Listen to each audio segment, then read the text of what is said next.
We as a country have come a long way since that fateful day in Marikana.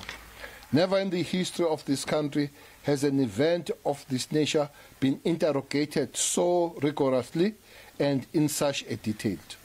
Eminyakeni eyisihlanu kusukela kwenzeka inhlekelele yaseMarikana, ungqongqoshe wamaphoyisa uBheki Cele ukhipha umbiko wokulawulwa kwequlu labantu ngamaphoyisa.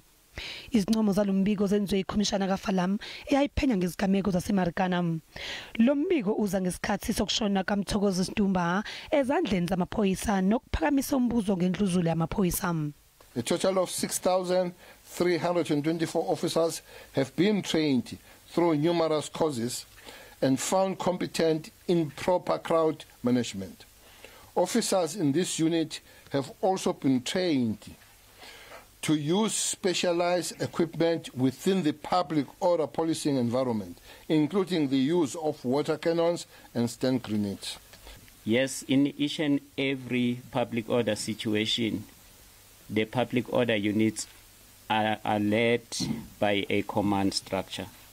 For any action that they undertake, there must have been a command. But those situations, they happen in two ways. Sometimes police has to wait for the command, but sometimes the situation will demand that they act in order to respond to that particular situation. Ungqongqoshe uCele uphinde waxeka ukuhlaba inhlali komphakathi uma kubulawa amaphoyisa.